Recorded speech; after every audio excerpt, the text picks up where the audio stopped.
What's up everyone, welcome back to our channel. In this video we're going to talk about if you should install a auto locker in your adventure overland rig.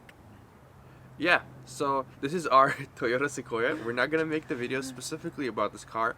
We're kind of going to answer a generic question if auto lockers are meant for, adventure type cars. But this Toyota Sequoia is four-wheel drive. It has a center locker and a low range. But after taking it on a lot of trails and seeing it in action, we've realized that this car is nowhere near as capable as our old Land Rover. So we've decided to install a rear locker. So we kind of went with the auto locker versus like an ARB air locker mainly because of the price. We were able actually to find this one on off-road for around $100 and it's new, right? I hope so. We hope it's new. I don't know. We'll find out. But yeah, like getting an ARB air locker is going to be, at least $1,000, and then having all the air compressor and everything that just comes with it was just going to be too expensive for us to justify. Plus, we want to see if it's really going to make a huge difference. This car is driven both, on the trails and daily driving. So we're going to see how it's going to react in both situations and if it's going to lock on its and see what's going to happen when we're driving on the road. This is the auto locker. It's the Lockrite from Richmond. We picked it up for $100. We're not gonna make the video too detailed talking about how to install it. We're gonna divide it into sort of three sections, like a quick install of the locker, how to put it in your axle, driving it on the street, and driving it on the trails. So yeah, we hope you guys like the video and stick to the end. Starting our quick install, we jacked up the car and removed our tires. We removed the brake calipers and rotors and finally pulled out the axles from both sides. You don't need to take them all the way out, but just enough for the differential to be free and be able to drop down. Now we drain the diff fluid, remove the drive shaft, and drop the differential.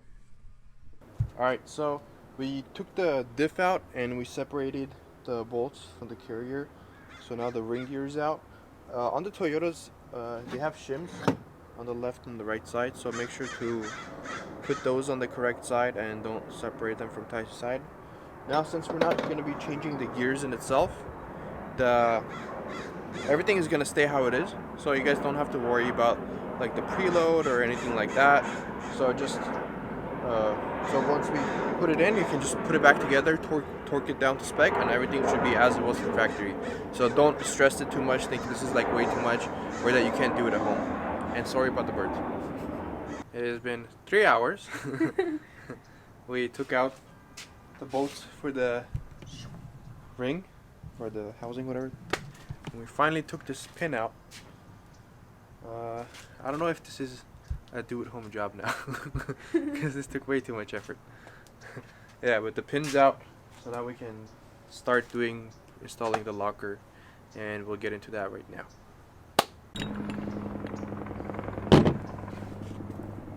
So these spider gears are going to come out and turn for these guys.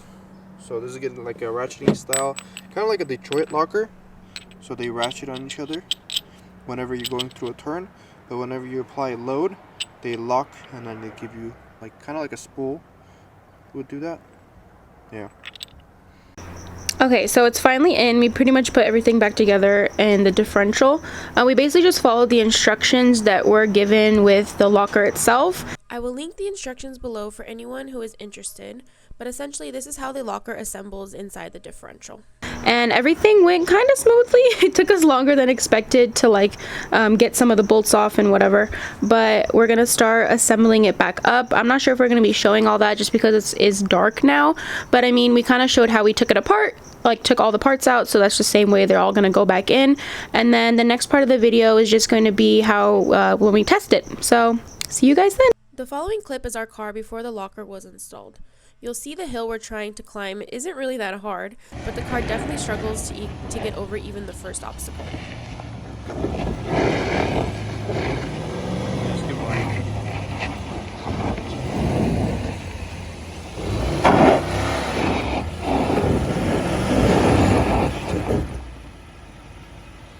This video is with the locker, and although it's not the same hill, it is very noticeable how the car does not struggle at all to reach the top, and you can even see the rear tires lock up when under load.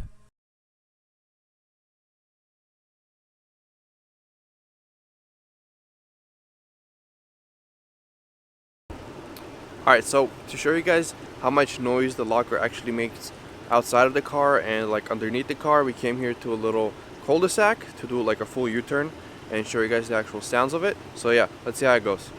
Yeah. Alright guys, so we have the GoPro right there underneath the car, and we're also going to film it from outside just to get a good representation of the sound.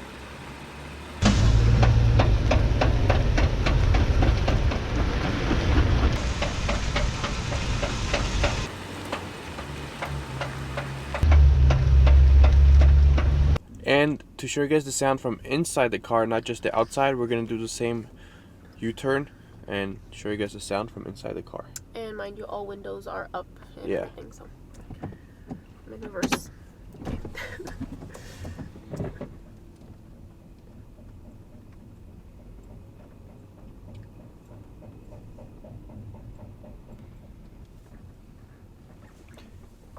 So yeah, that is it.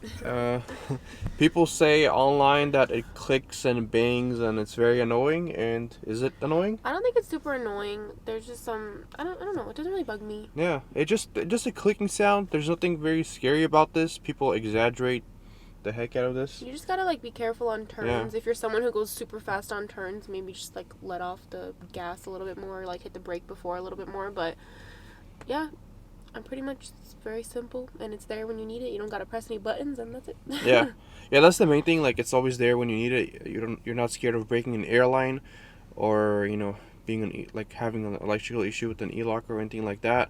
It's always there, and whenever you want it to be off, you just kind of let off the gas a little bit and just opens up, lets you make your turn. And if you step on the gas, it'll lock up and you can do your donuts in the dirt as much as you want. Yeah. So yes, this has been a great addition to the truck, and we do recommend other Sequoia owners that if you are in the market for a locker, definitely if it's in your budget, look at the Lock-Right locker besides the ARBs, since they are so much cheaper. Yeah.